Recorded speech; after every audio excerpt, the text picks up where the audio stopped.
নমস্কার, আমি অমিত। আজকে আবারও একটা নতুন ভিডিও নিয়ে। আজকের যে টপিক, টিউবলেস টায়ারের ভিতর সাইড থেকে কীভাবে পাংচার সারানো হয়, সেটাই আমি ভিডিওর মাধ্যমে দেখাবো। এখানে দেখতে পাচ্ছ আমার রাইডার বাইকটা, এখানে একটা পেরেক ঢুকে গিয়েছিল, তো এই সাইডে ঢুকে উপর দিকে বেরিয়ে গেছে। তো রিংয়ের সাইডে যেহেতু হয়েছে, ওখান থেকে আর গুঁজি মেরে সারা যাবে না, তো ওটাকে ভিতর দিকেই সারাতে হবে।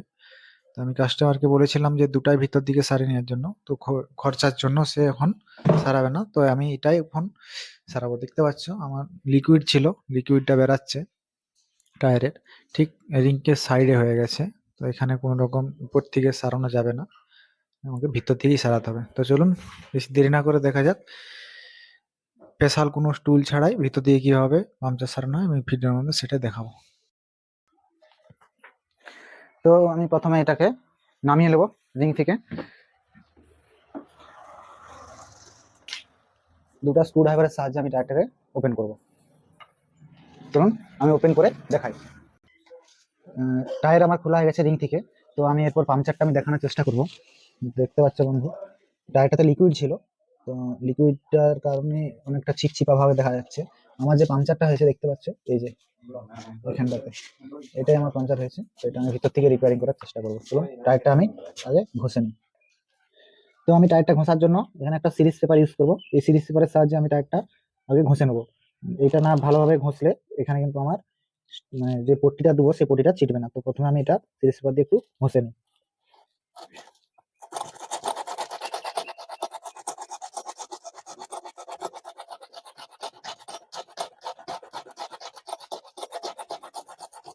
এটা ঘষার জন্য একটু টাইম লাগবে, আস্তে আস্তে ভালোভাবে ঘষলে এটা ঠিক ঘষা হয়ে যাবে। এর জন্য স্পেশাল মেশিন পাওয়া যায়, সেই মেশিনটা আমার আপাতত নেই। আমি সিরিজ পেপার দিয়ে কাজ চালাবো।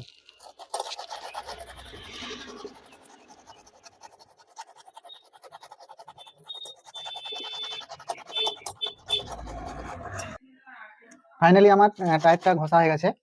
তারপরে আমি ওমিনি কোম্পানির একটা পট্টি ইউজ করব, আর সেম ওমিনি কোম্পানিরই একটা লিকুইড ব্যবহার করব। এটা 50-আঠাও বলে।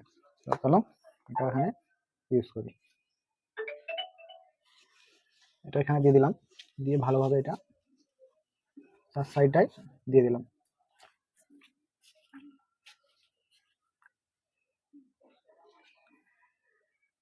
ভালোভাবে আঙুলে করে চার সাইডটা দিয়ে দিতে হবে, যাতে কোথাও মিস না হয়, তাহলে ভালোভাবে এটা চিটবে। তো এটা যতক্ষণ না শুকনো হচ্ছে ততক্ষণ আমি একটু ওয়েট করব। শুকনো হওয়ার পরেই আমি এই পট্টিটা ইউজ করবো, তাহলে ভালোভাবে চিপকে যাবে।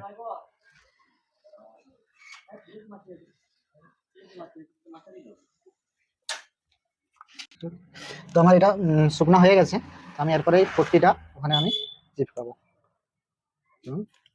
পট্টিটা একটা সাইড আমি খুলে নেবো, একটা সাইড হাতে করে ধরবো, যাতে না এখানে হাতটা পড়ে। মিডিল পজিশনে এটা ভালোভাবে চিটিয়ে নিই।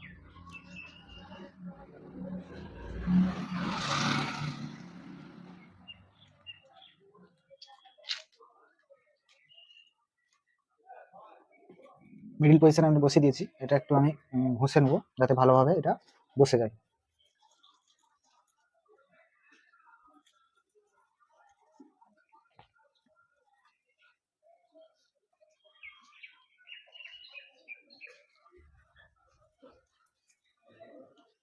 চার সাইডটা আমি ভালোভাবে ঘষে নেবো এটা।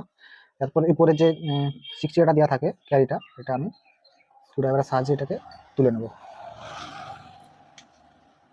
ঠিক আছে, খুব সহজে উঠে গেল। চলুন আমি এবারে টায়ারটা ফিটিং করে আমি দেখাই। বন্ধুরা দেখছো, ফাইনালি টায়ার ফিটিং করে দিয়েছি লিক সারার পরে। আমার যে লিক ছিল সেটা আমি দেখানোর চেষ্টা করবো সামনে। দেখতে পাচ্ছ এই যে লিকটা হয়েছিল না, এই সোজা সোজা আমার ঠিক লিকটা হয়েছিল, যে এখানে আমি দেখানোর চেষ্টা করব। তো দেখো আমার কিন্তু এখানে লিকেজ করা বন্ধ হয়ে গেছে। তো এইভাবে ভিতর দিকে পাংচার সারা যায় কোনো মেশিন ছাড়াই। একটু মেহনত করতে হয়, যেহেতু সিরিজ পেপারে ঘষতে হয়। তো দেখো আমার কিন্তু একবারে খুব সুন্দরভাবে কাজটা হয়ে গেছে। এখানে আমার লিকেজের আর কোনো রকম ভয় থাকবে না। ধন্যবাদ। যদি ভিডিওটি ভালো লাগে লাইক কমেন্ট শেয়ার করবেন। আমার চ্যানেল নতুন হয়ে থাকলে প্লিজ চ্যানেলটি সাবস্ক্রাইব করে দেবেন।